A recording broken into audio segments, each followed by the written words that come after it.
Okay, to start off, I had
okay.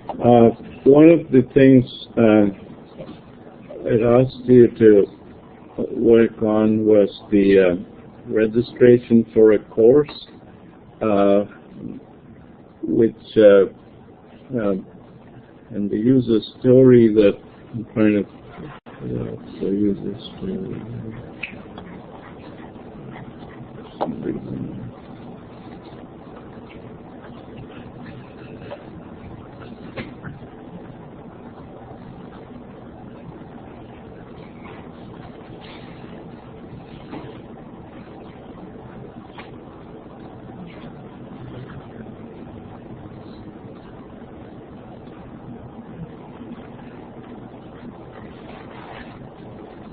Okay.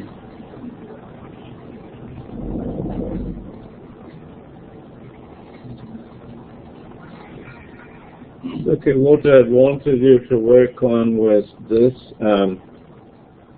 register for a course. As a student, I want to register and so on, conditions for satisfying. A student can only register in the same course offering once. This register only if there's an availability, update registration, update availability after each registration. And this actually is a more complex requirement or condition that anyone try to work on this one, the second condition. If you have not, that's fine, but I was looking to see if you have implemented these three, and some of you, I'd ask you to send me the link to your Azure website, and some of you did send it, so not, but that was a fairly small number, so it's Cody had sent it, Cody Morales, and Cody Varick, and Mitch, and that's pretty much all from earlier. So a couple of you had said that there were problems, and I think Jeff had said he had posted it on file locker, which is what I'm going to have all of you do at the end of this class, because I will have you provide me your code base to look at. And let's see, Adam has sent it to me now. So obviously I want all of you to send the link to Azure. This is Cody's, and he has some things that are working, others that are not. So for example, can somebody tell me what, obviously based on the requirements here, conditions for satisfying, just by looking at what I've added in, can you tell me what is missing in his? Yeah. He has himself signed up for the qualifications. Yeah, he has 1, 2. So this allows. I basically registered Cody for the same course offering 3 different times. And that in turn has implications for, you can see what else is happening here. -1. Yeah, -1. So what we discussed was if we don't bring in these constraints on the database side, it's not going to, those conditions won't get satisfied. So that's something to look at. But if you do bring the conditions in, well, you also have to take another step. So let me show you. Like Mitch has implemented these 2 on his database.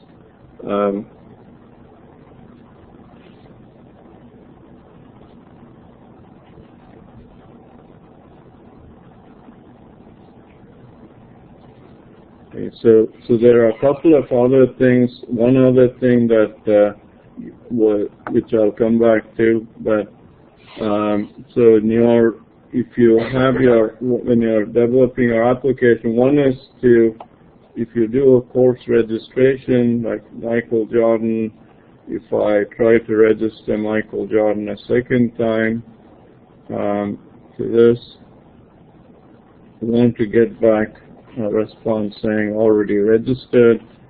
So if I look at courses information, let's see, there's my course offerings.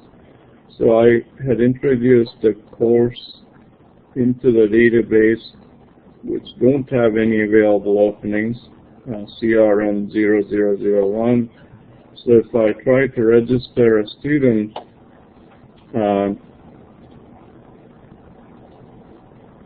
into that,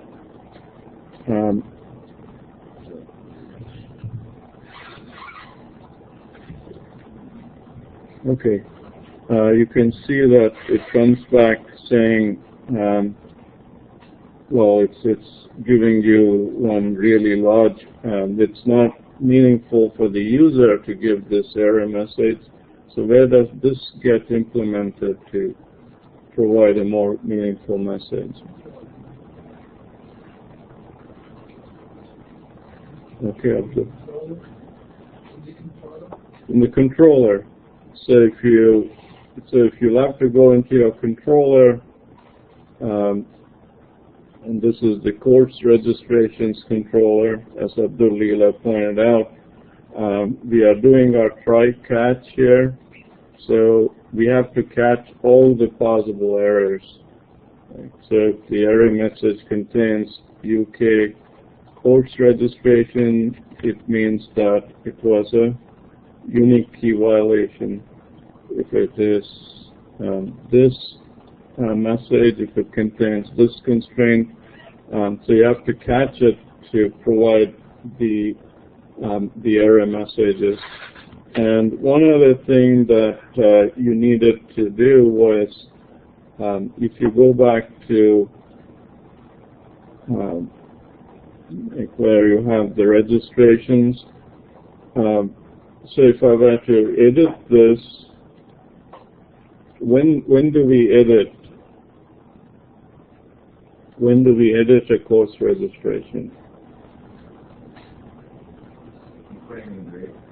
Putting in the grades. So if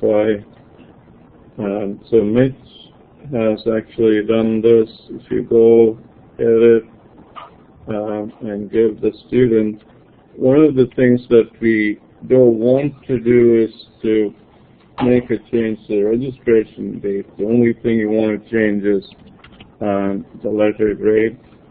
And the thing is, what we only want to use, we said that whenever the instructor makes a change, this was write a user story for grade entry for the instructor and the conditions to satisfy. How many of you have the user story for this? Okay. Okay. Well, what I'll do is, Adam, can you send me just an email with your user story?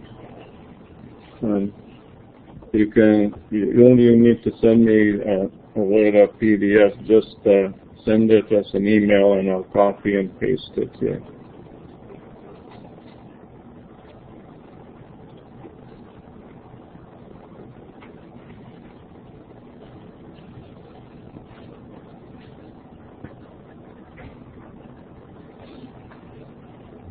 Yes. Well, oh yeah, you wrote it here, okay. Well, let's, who has it typed out? Okay. Okay, why don't you send me the email? Okay, then send it to me. I'll start Cody said. I just want to use something as a starting point.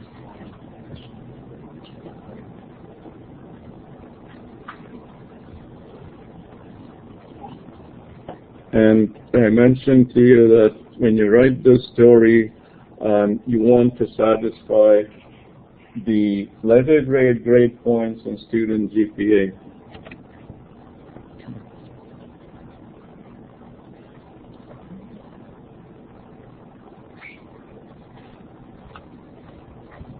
Okay, did it send it to work? Yes. Okay.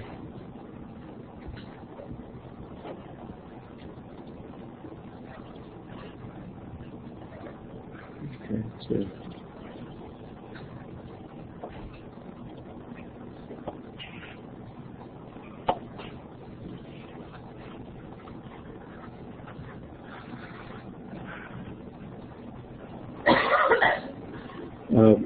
As an instructor, I want to assign a student a grade so that the GPA can be calculated.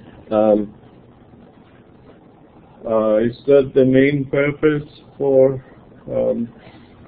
the instructor assigning a grade? And any other? Okay.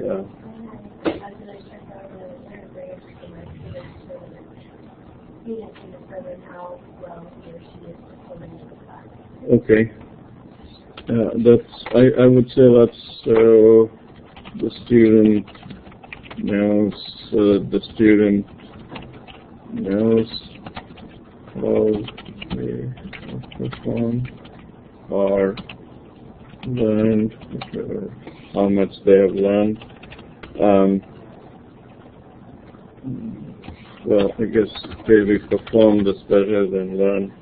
Any other reasons?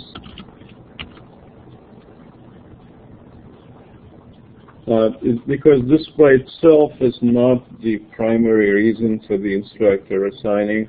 It's a secondary result or artifact off of the. So I will go with Jennifer there as the primary. Any other suggestions for this? Okay. Once you have that user story conditions for satisfying user story, you can edit letter grade, but not Okay, but not only not the GPA, letter grade will automatically convert to grade point. Okay, students start with now.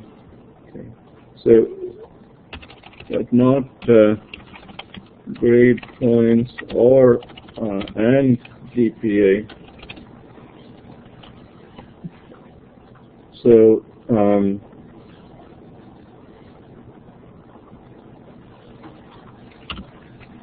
and the other thing is when what else do we want to do when a letter grade is entered? What are we doing?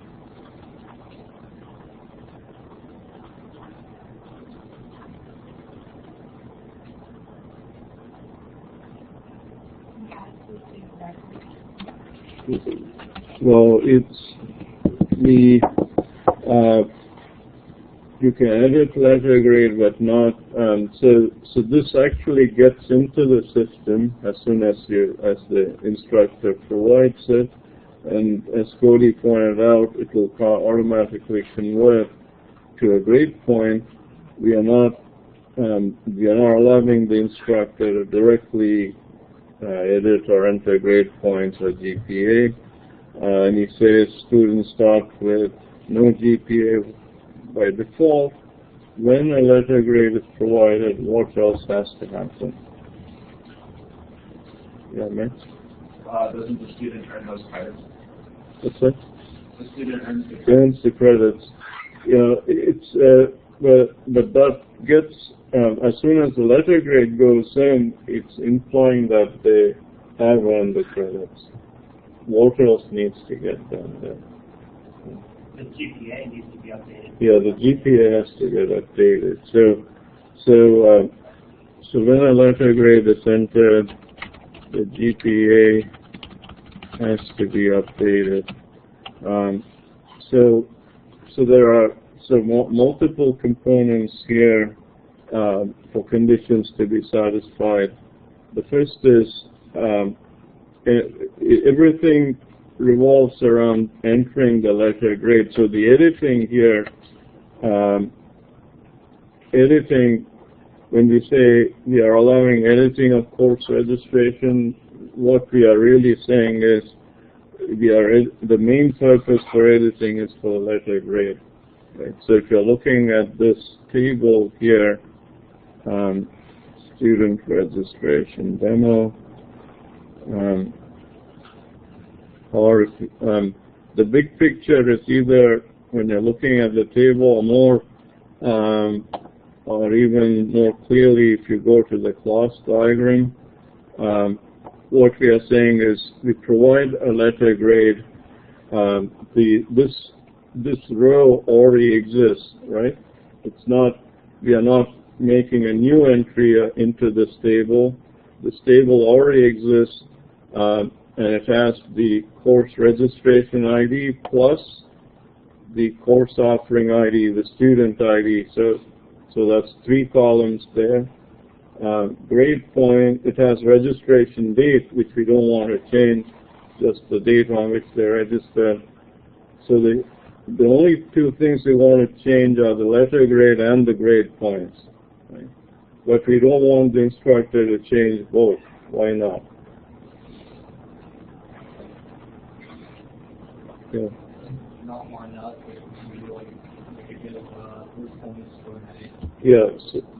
So since the grade points depends on the letter grade, if we know one, we know the grade point, we know letter grade. So we don't want them to do both because, as Charles pointed out, it could end up with inconsistent data.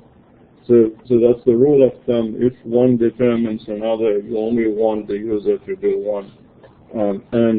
And we discussed this. This is a redundancy, but it's a designed redundancy. Why is it a designed redundancy?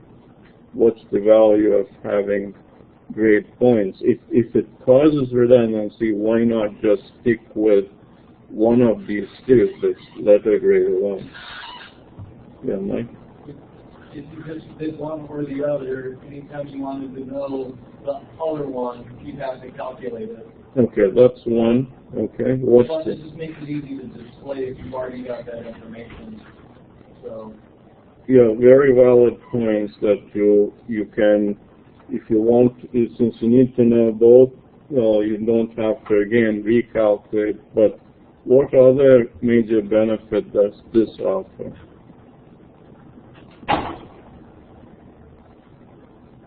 What's the other thing we said we are wanting to do? We want to calculate the student's GPA. If you have just a letter grade, we have to do a conversion and then do the calculation. By having this converted immediately on entering the letter grade, when we're calculating the GPA, we don't need to use the letter grade, we need to use the grade points. Okay, so anyways, the first step is to get the letter grade and get the equivalent grade points. So if you had an operation or method here, what are the operations relevant to having in course registration?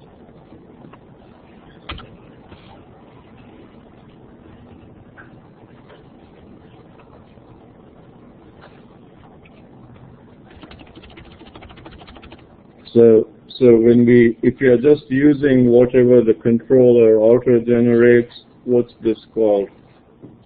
The edit operation is essentially doing what? It can allow you to edit a lot of different values, but what we are saying is we are only, so of these 1, 2, 3, 4, there's grade points as well.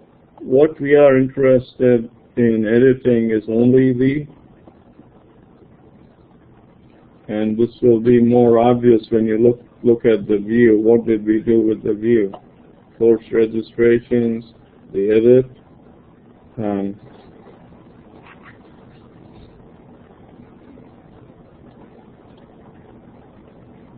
so I have the course offering ID, the student ID. We can still improve the UI if you want to get more information, but this gives the IDs.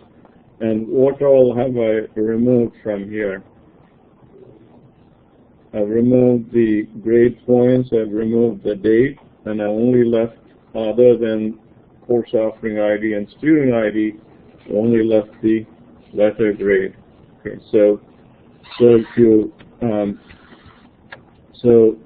so what Cody has to do is he has removed more than, he has also removed this letter grade, and so when I go into the edit option, I obviously have no place to provide the grade for the, so as we progress, we are using the template, so we'll continue to make more UI changes, but for now I want to focus on the functionality as to what's happening behind the scenes. And what has to happen is, in the controller,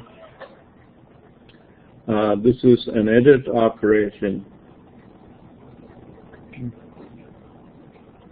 So the edit operation is, okay, I'll go back to my class diagram.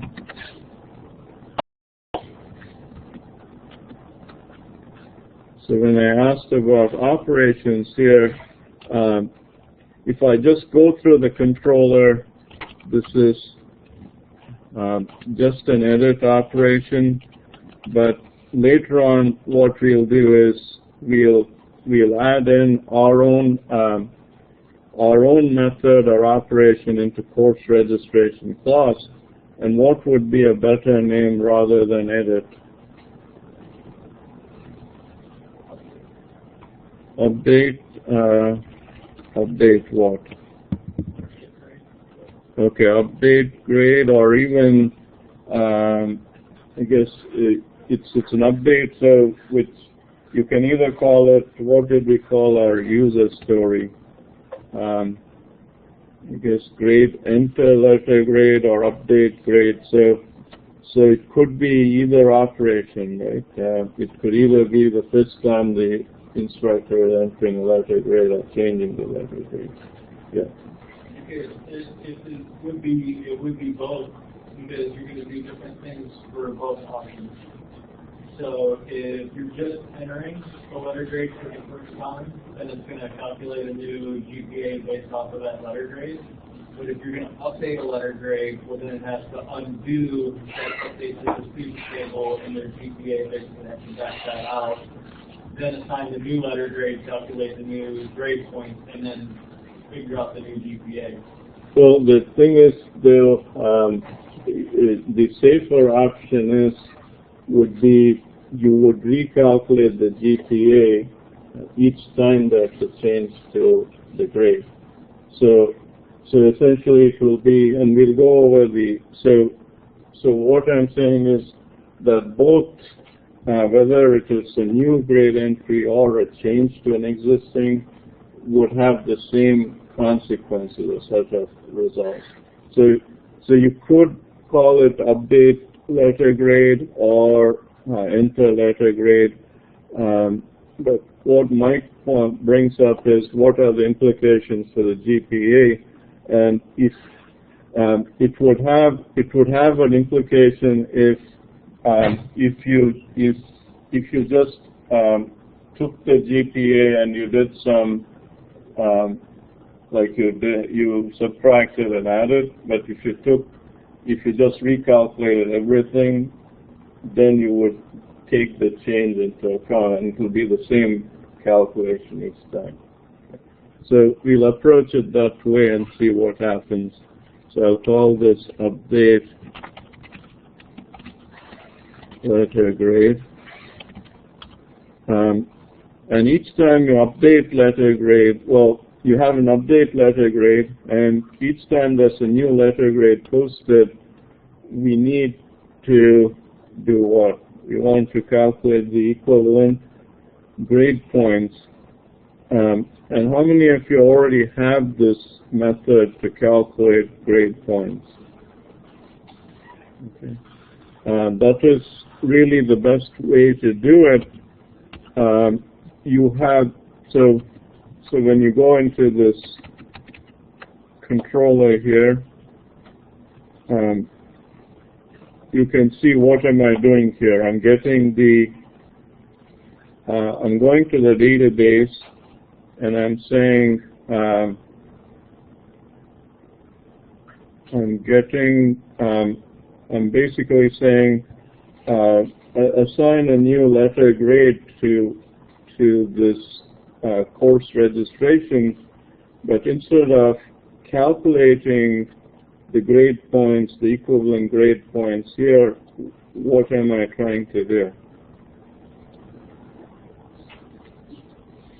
Calculate grade points is a method in this class, course registration class, which takes the letter grade and then converts it into the equivalent grade points and provides those grade points back to me. So, which means when I have the class diagram here, what does it indicate for the method? What other method do I have here?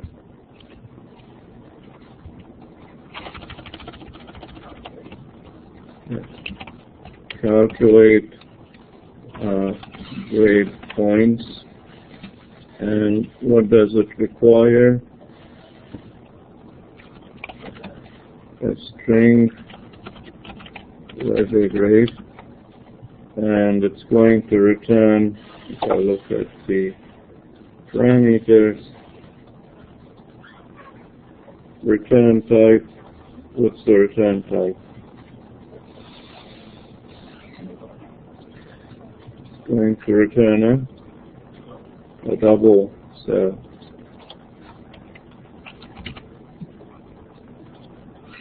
Okay.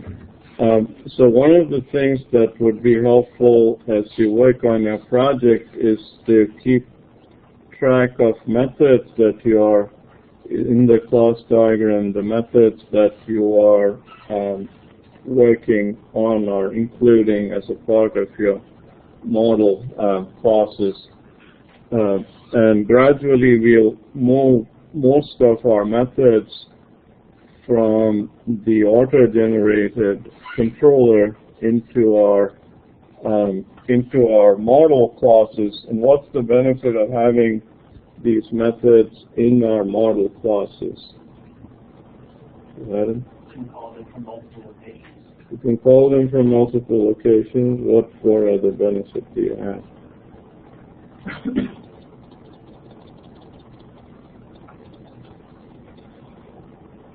So if you, so this test, so we have where do I have my grade points in course registration? So I can add a test called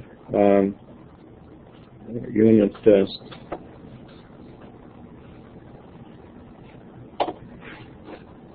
Well, I can call this, for example, where's my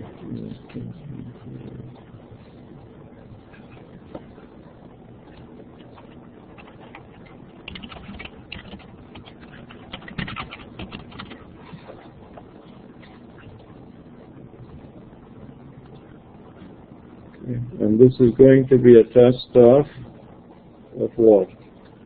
Once I have a method created on my class, so for example here I have course registration having a method called calculate grade points. And actually I made a mistake initially. What is the mistake here? Mike said, what should be the data type?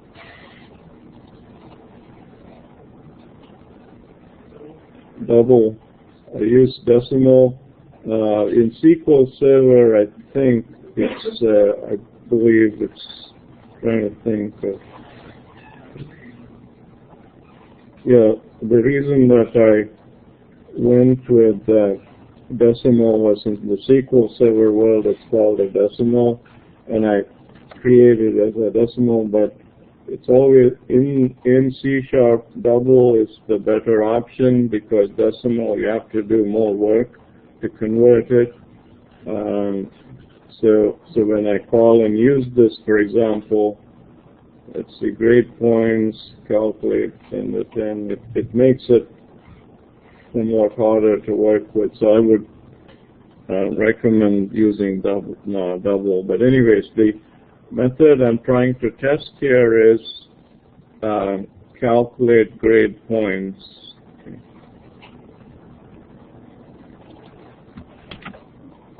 And use this method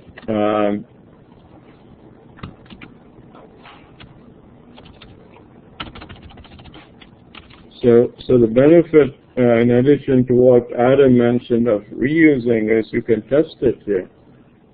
So I can say course registration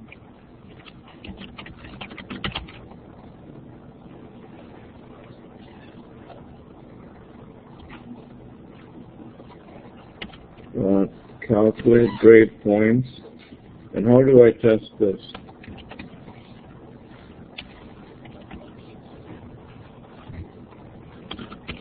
What do I need to do to test?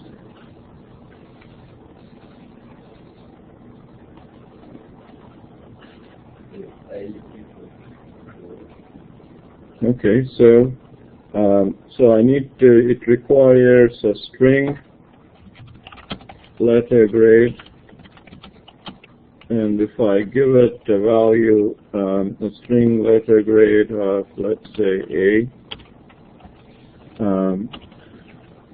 so decimal, I've also set this decimal, it's going, I only use a certain set of values. I have to have some else if.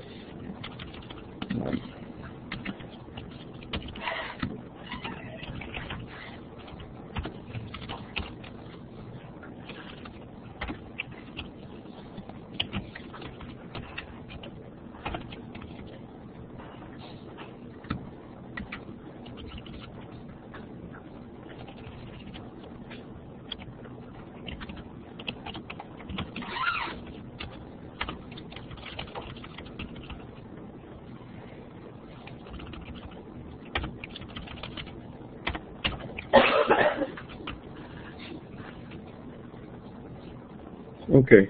So if I set this up, my test has to be expected grade points. What do I expect? 4. Okay.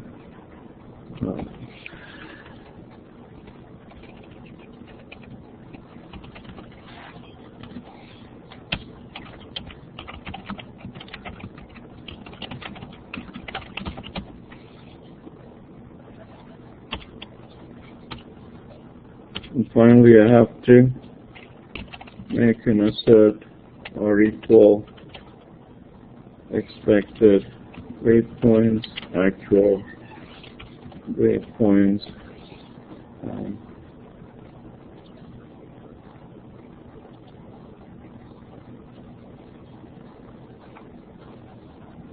So the benefit would be that once this builds, I can have the extra test in here.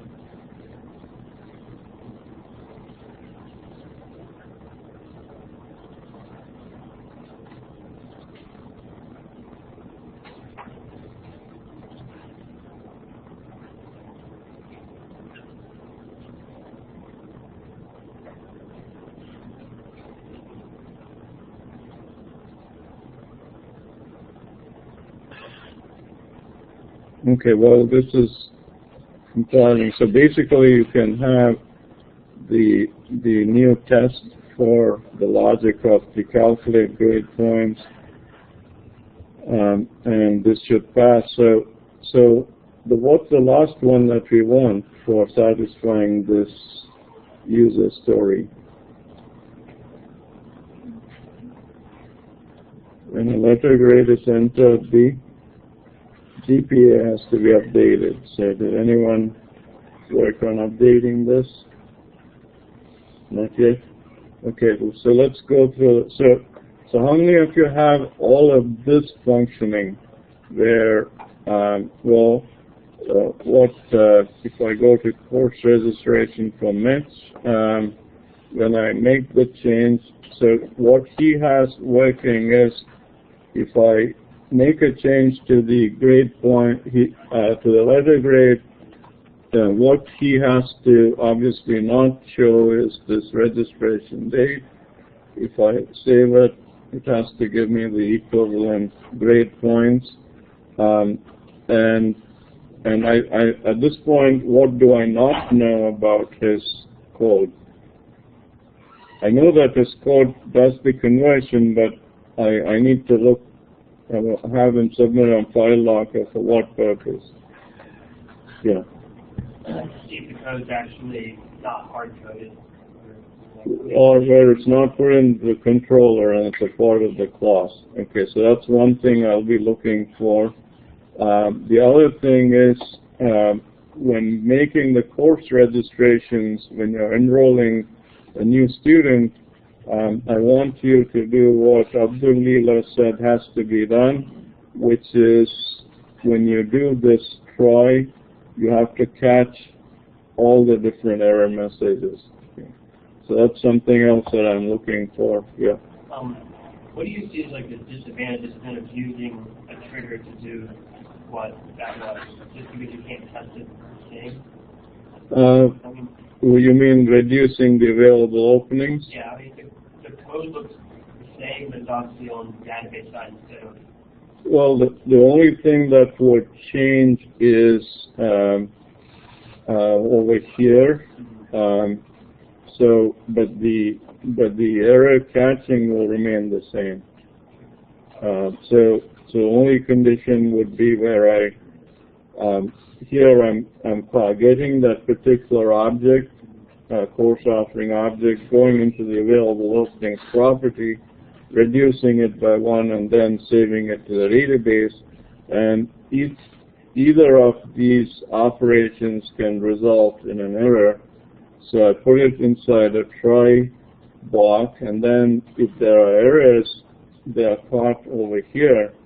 But if I don't do the correct error catching and addressing, it's not going to go out to the user in the correct format. So I want to just send back an error message in this case, a really simple message. So what I'm doing is I'm saying I'm going to return a view called error message. Right? So I just created a view. Where would I find this view? Under course registration directory. And all that this does is provide the message that's sent in a view bag. So if you see I just created a view bag which holds whatever error message gets generated, and usually it's going to be just one of these conditions that get violated, and so it's going to fail either for there being a pre-existing registration for the student or available openings, there not being any available opening. You could also do the check for the available openings prior to trying to register. Okay, so that's one piece of it. The other piece, as I said, is now the calculation of the GPA. So let's look at that. How do we calculate GPA? How many of you tried that out? That has to be a separate method, and where do you think that method is going to go? It's okay. So if we have something here called calculate. Okay, so you're saying have this here. Let's calculate.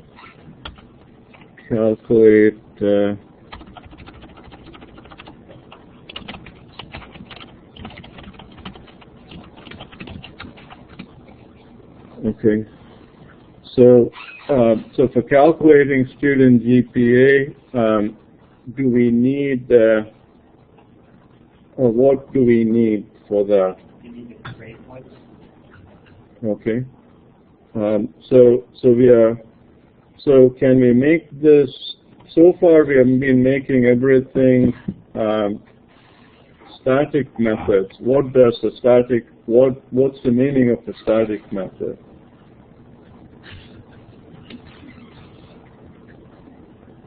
A static method applies to the entire class, right? Not to just one object. But when we are calculating a student GPA, we might be thinking of getting one student at a time to calculate his or her GPA. So in this case, then, you might want to make this, instead of a static method, you might want to make it an instance method belonging to that particular student object. So what would you require? So which means, what parameters do we need for this? Do we need any parameters?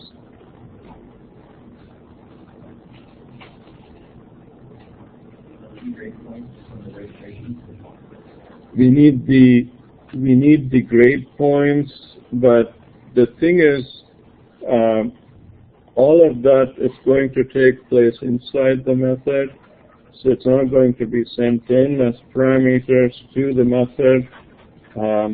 So what we are saying is we are applying this on a student object. So when we are applying it on a student object, what identifies each student object? The student ID.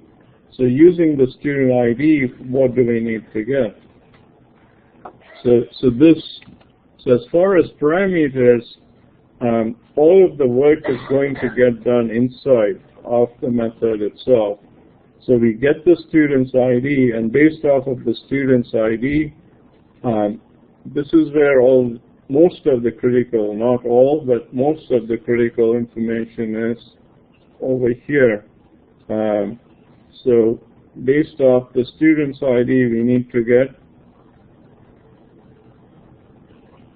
the courses that he or she has taken and the grade points. And one of the things you have to keep in mind is when you're calculating the grade points, you're only calculating it for the courses on which the student has already gotten a grade.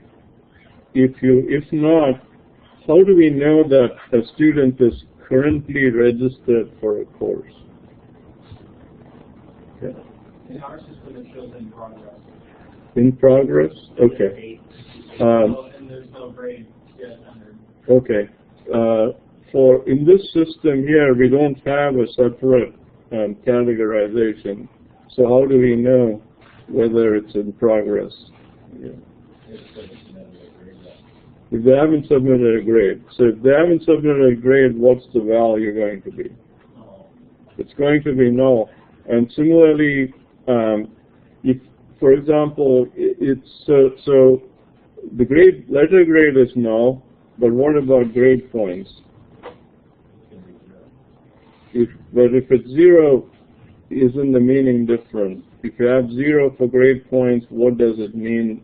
You've taken the class and you're in the failing grade. Yeah, you're in the failing grade. So that's why we cannot have a value of 0 for grade points. Usually, for numeric data, you will start it off with 0.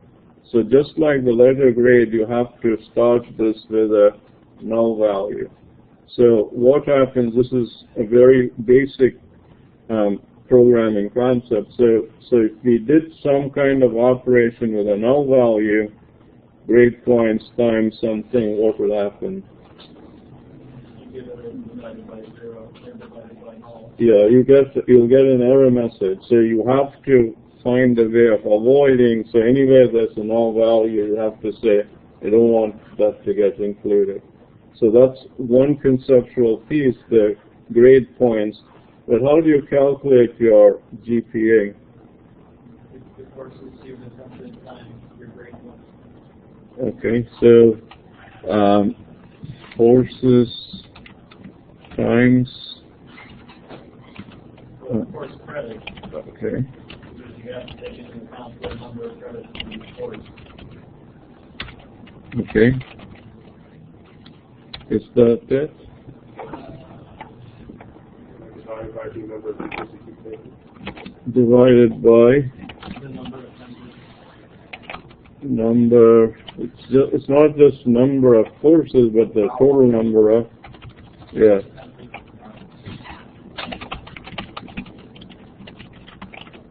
Credits attempted. Okay. So I think as far as this is course credit times grade points. So this has to be summed up for all of the courses. So this is for each course, and this alone, I think, if I'm right, WV used to call it quality points, is it? Yeah. Okay. So it's a weighted average, right? It's not just if you didn't consider the course credits and just took the grade points, summed it up and divided by the total number of credits, it will be an entirely different GPA compared to the weighted average. So if it's more credits in a course, it actually increases your GPA if you have a higher grade. Anyway, so this is the calculation of your GPA. So you could substitute this by saying sum the quality points divided by the total number of credits. Now this becomes a little challenging here because can somebody explain why it becomes challenging? So we have the student, the courses the student has taken, gives you the grade points, but keep in mind only look for courses where the grade points have value, which means that they have been completed, not the ones with null values. But there is a complication. Where's the complication coming in the calculation? How many of you? I want to wait a minute for all of you to process this because it's not as simple as just looking at these two tables or classes.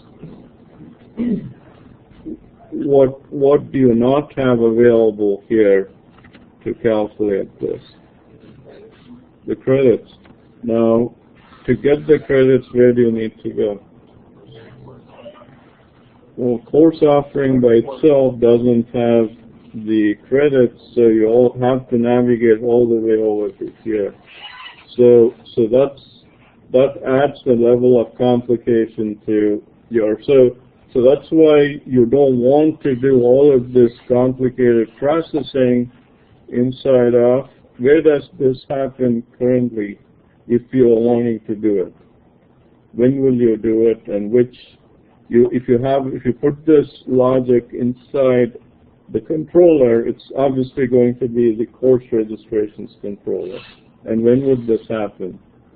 Which of the methods inside of the course controller, course registrations controller? When does this happen? Remember what we said with our user story. It's when the instructor makes a grade entry. No, there are a couple of ways that you could handle it. One is to say, well, the GPA will be calculated at some one given point, let's say end of the semester, but then the student's GPA might not be in sync with if some of the grades are given or changed at various other points of the semester. So ideally you want this to change as soon as an instructor makes a change to the grade. And this is why I said, when Mike pointed out, whether it's a new entry of a grade or a change to an existing grade, it should immediately update it. So the process behind is exactly the same. So.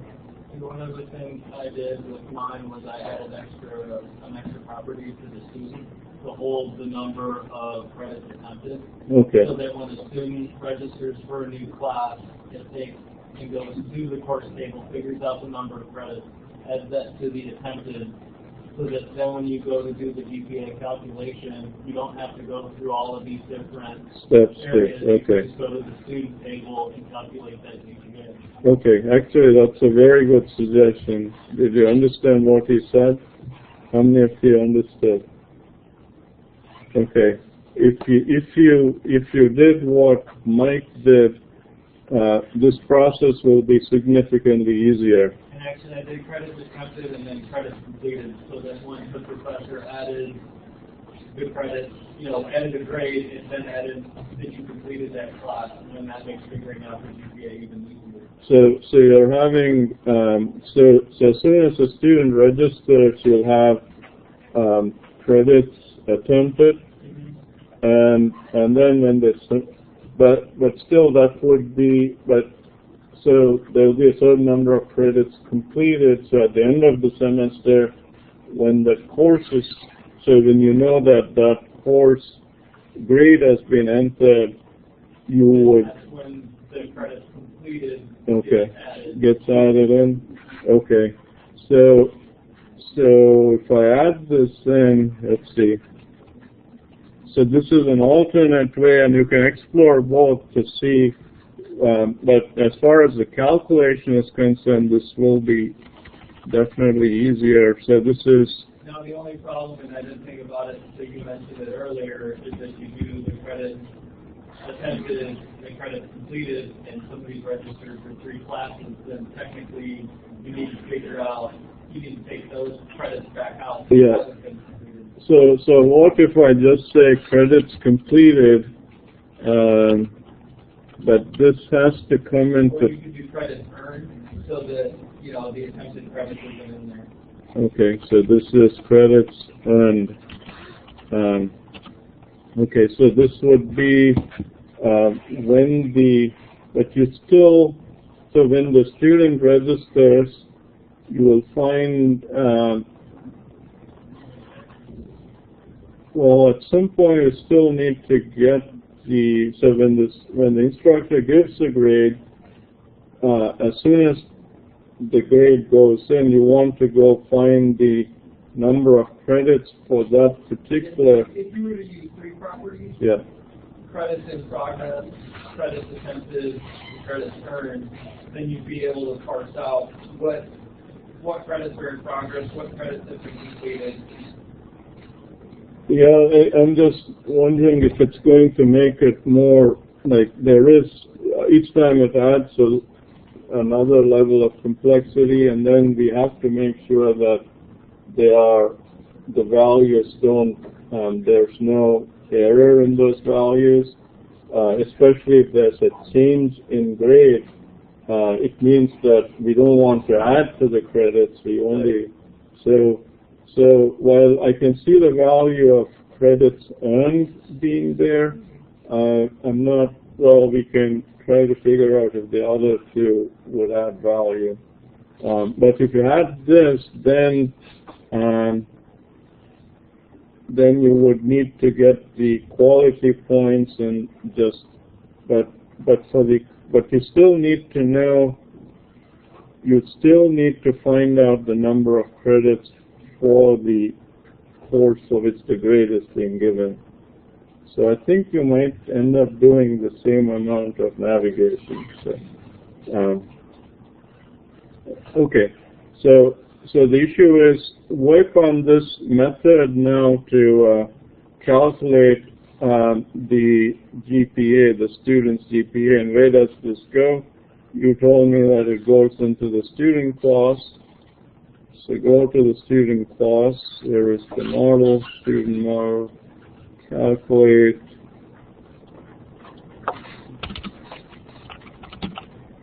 public, calculate student GPA. Okay, and what is going to be different about this method? We said it's going to belong to the object of a student instance, so which means what will you not see in this? You won't see static in this. Now, and if you want to, there are a couple of ways of doing this. One is to calculate the GPA and return that GPA back, as in this case we have it as a double. So I could do this as a double. In which case I will have to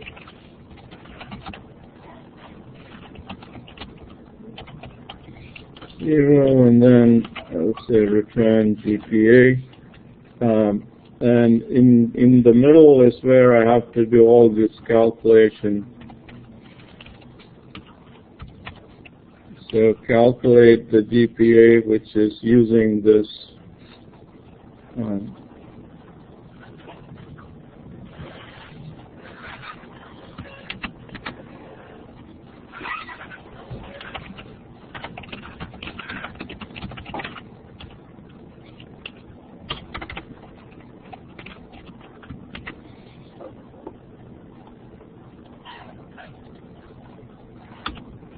okay, so if you have this method set up, then you need to go into, one of the things you need to do is what? There are a few things you will need to do. If you want to test it, you have to be able to go into you have to create a test, student test. Okay, so I'll add in a student test here inside of the test project. Obviously, that's quite a lot of logic you'll have to bring in here. So if I added a unit test, what would I need to do? This is a student test.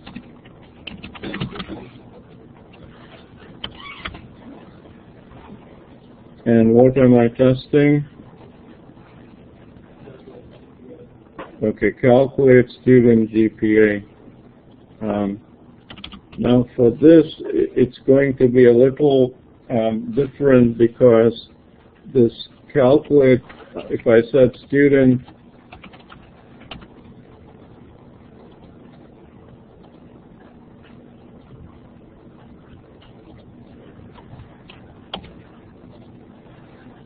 I don't have a calculate student GPA, so if I want to test this, it becomes a little more tricky. in that if I want to use this, I have to create a new student, and then I have to say student dot calculate student GPA if I'm using the instance method. So what I'm going to do is, instead of having you submit the code on FileWalker today, I'm going to have you work through this, adding this functionality, and we are adding this method in calculate student GPA, test it here, and for testing, you have to figure out how you get some sample data. When I say you have to figure out why is that so. Initially, when we were populating the students, we were saying we are adding in the students without any GPA. So one of the things to figure out now is how do we get some values associated with the students. Of course, you can say, well, I'll try to figure out the courses that the student has taken, and then connect it up and try to find it. So I'm sort of going through the reasoning process without actually giving you this is how because the way I was exploring it was in a different way, so you might find a better way of doing it. So what I want to see is for you to be able to test this calculate student GPA, and if you determine that instead of using an instance variable, you would prefer using a static variable, that's fine too. But I want to see you create a unit test that works, where you apply it on this calculate student GPA. And another thing that you have to do is, where will you use or call this method?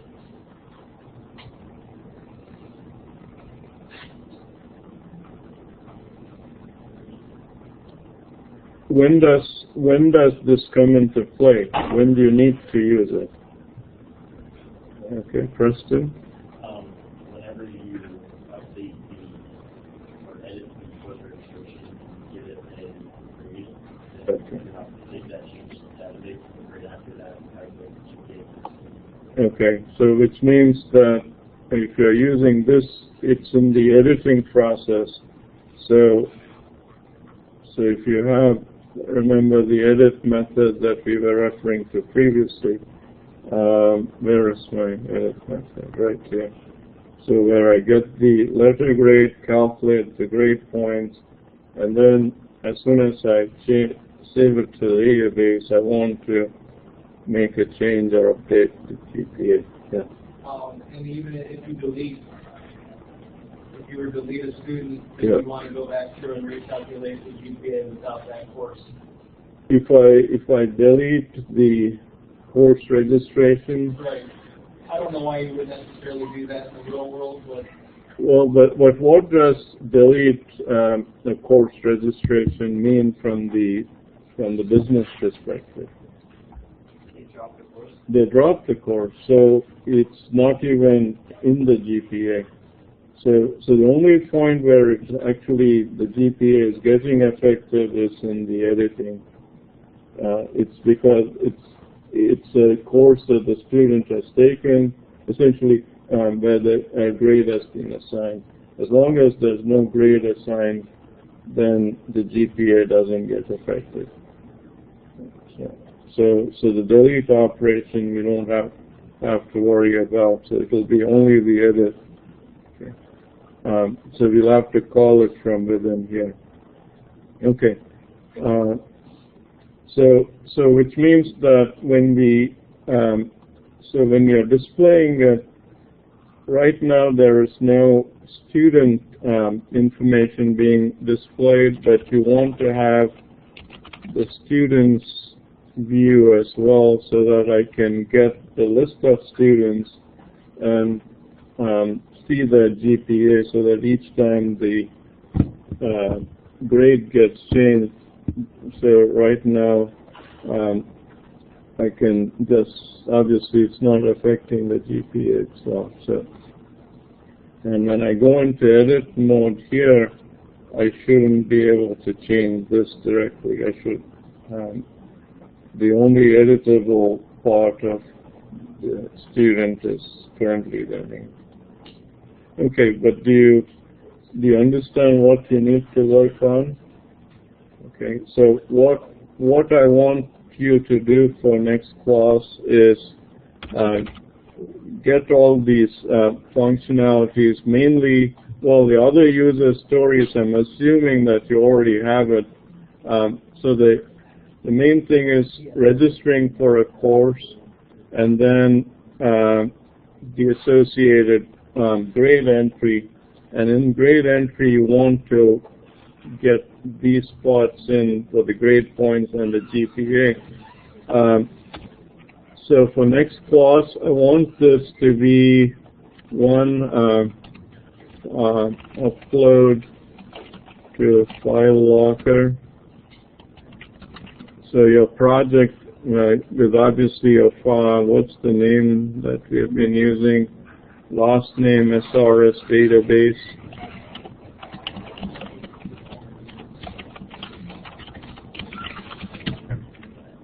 Submit the zip file, zip the entire solution. And the second is, I think if you already sent me the link to your Azure, then you don't have to resend it. I'll just compile everything together so that I have your Azure sites. So email your Azure URL for this project.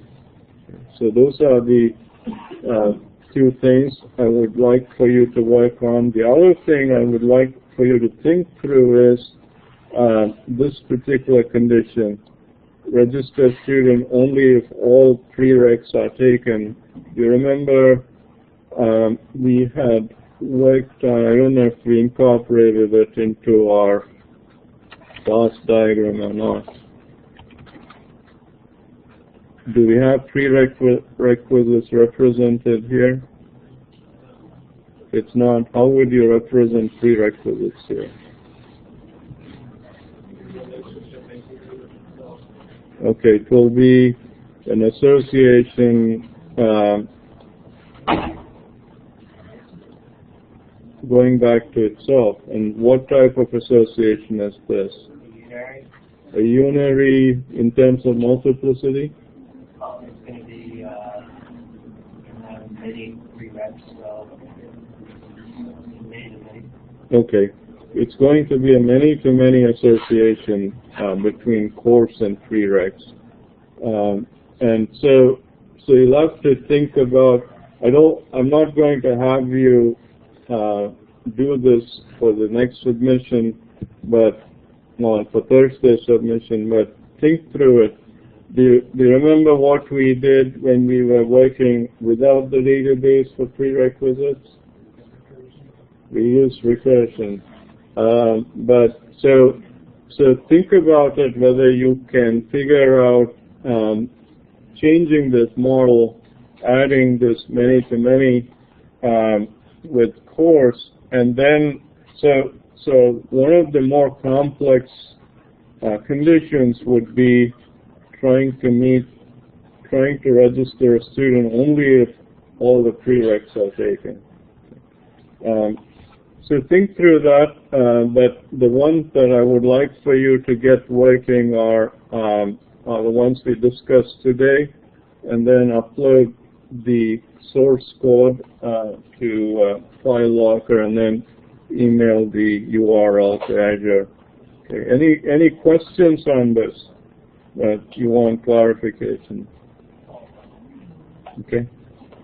If not, I'll stop now, and if you have any individual questions, I'll come around. Like Cody had some question, right? Did you resolve it? Okay. Well, one of the things, there is another class that starts at 11:30, so At best, I can address maybe 2-3 questions if you have them. Okay, I'll come around 1 minute.